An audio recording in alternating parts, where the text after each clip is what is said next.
అన్న Peddi first look వచ్చింది కదా రామ్ చరణ్ గారిది, ఎలా ఉందన్న? చాలా బాగుంది. నిన్న ఏదో వెబ్సైట్లో చూసినా జస్ట్ బ్యాక్ డ్రాప్లో చూపించారు, ఈరోజు అయితే ముందు కూడా చూపించారు. చాలా బాగుంది. అంటే ఓల్డ్ లుక్ మళ్ళీ ఒక రంగస్థలం, ఒక పుష్పలాగా క్లాస్ అని ఆలోచిస్తున్నారు. క్లాస్ గురించి ఆలోచించకండి. క్లాస్ సినిమాలు తీస్తే కమర్షియల్గానే హిట్ అవుతాయి, నటుడిగా గొప్ప పేరు రాదు. సో ఇప్పుడు చూశారుగా ఈ టైటిల్తో వస్తూ ఈ సినిమా ఎలా ఉందంటే నాకు మళ్ళీ రంగస్థలం తర్వాత ఆ రేంజ్లో ఒక 10 times బ్లాక్ బస్టర్ హిట్ కొట్టే అవకాశాలు కనబడుతున్నాయి. ఎందుకంటే అంత బాగా అనిపించింది. ఓల్డ్ టైంలో మన స్వతంత్రం కాల టైంలో మన వాళ్ళకి, మన దేశం వాళ్ళు అంటే ఒక మన భారతదేశానికి సంబంధించే వాళ్ళు ఎలా ఉంటారంటే మన సంస్కృతి తగ్గట్టుగా లుక్స్ ఉంటాయి.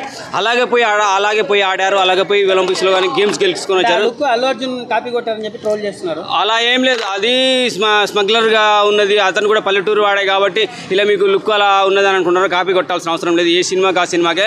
ఇది ఓన్లీ గేమింగ్ సంబంధించింది కాబట్టి గతంలో ఉండే వాళ్ళ లుక్స్ పెట్టారు, న్యాచురాలిటీ రావాలని చెప్పేసి. న్యాచురాలిటీ రావాలని చెప్పేసి ఇప్పుడు చూడండి లగాన్ సినిమాలో క్లాస్గా సూటు బూట్స్ వేసుకొని అమెరికా నటించిన లేదుగా, ఓల్డ్లో ఎలా ఉండేవాళ్ళు అలా చూపించారు. సో ఇది కూడా మన దేశం వాళ్ళు, అది కూడా మన తెలుగు వాళ్ళు ఏమో, మన తెలుగు వాళ్ళ స్టోరీయే కావచ్చు. సో అలాగే ఉండాలి కాబట్టి మన తెలుగు వాళ్ళు పంచె కట్టుకొని, లుంగి కట్టుకొని అలాంటి ఓల్డ్ లుక్ పెట్టుకుని ఉంటారు కాబట్టి న్యాచురాలిటీ దగ్గరగా ఉండాలని పెట్టారు. ధోని కూడా ఉన్నారని చెప్పేసి ఒక వైరల్ అవుతుంది, నిజమంటారా? నిజం అవుతే బాగుంటుంది అంటున్నాను. ఎందుకంటే ఇంతవరకు ఏం రాలేదు కాబట్టి నిజం అవుతే బాగుంటుంది. ఒక సంచలనం అవుతుంది ఖచ్చితంగా. ఎందుకంటే ఇంటర్నేషనల్ స్టార్ ధోని ఆడడం ఓన్లీ మన దేశానికి సంబంధించినది కాదు, ఇంటర్నేషనల్ స్టార్ కాబట్టి ఖచ్చితంగా అదొక సంచలనం క్రియేట్ చేసేస్తుంది. సో ఆ టైంలో మరి ఒక గురువుగా వస్తాడా, కొన్ని మెలకువలు నేర్పుతాడా ఏదనేది మనకు తెలియదు కాబట్టి ఎక్కువ ఊహించుకోవద్దు. ఉంటే మాత్రం కిరాకు ఉంటుంది. గేమ్ చేంజర్ ట్రోల్ చేశారు, ఈసారి బుచ్చిబాబు ఎలా చూపించబోతున్నారు రామ్ చరణ్? ఖచ్చితంగా గేమ్ చేంజర్ ఎంత దెబ్బపడ్డదో అంతకు మించి ఒక 10 times, మన రంగస్థలం కూడా 10 times ఉన్నది. ఆ రేంజ్లో ఊహించేసుకోవచ్చు.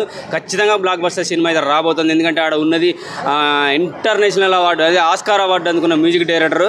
సో ఎక్కడ తగ్గదు. అలాగే శ్రీదేవి గారి కూతురు ఉన్నది జాహ్నవి కపూర్, అలాగే మన కన్నడ కంఠీరవ రాజ్కుమార్ గారి కుమారుడు ఉన్నాడు పృథ్వీరాజ్ కుమార్, మన జగపతి బాబు గారు ఉన్నారు. ఆయన విలనిజం ఎట్లా ఉంటుందో మనకు తెలిసిందే.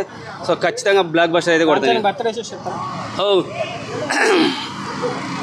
చిరుతనయుడికి చిరు శుభాకాంక్షలు కాదు, అతిపెద్ద శుభాకాంక్షలు చెప్తున్నాను. ఎందుకంటే పెద్ద అని పేరు కూడా పెట్టుకున్నాను. అతిపెద్ద బర్త్డే శుభాకాంక్షలు చెప్తున్నాను. అన్నయ్య కొడుగా నువ్వు మంచి సక్సెస్ అందుకోవాలని కోరుకుంటున్నాను. అలాగే చిరుతనయుడు ఎవరు? చిరుతనయుడు చిచ్చా మన ఓజీ వస్తున్నాడు కదా, బాబాయ్ గర్వించే విధంగా సినిమా రావాలని కోరుకుంటున్నాను. బాబాయ్ మరొక్కసారి నీ భుజం తట్టి బిడ్డా నేనున్నా అనాలే అంటాడు అని తీరుతాడు ఈ సినిమాతో. చాలా బాగుంది. మరొకసారి happy birthday to you Ram Charan. Thank you very much. Okay.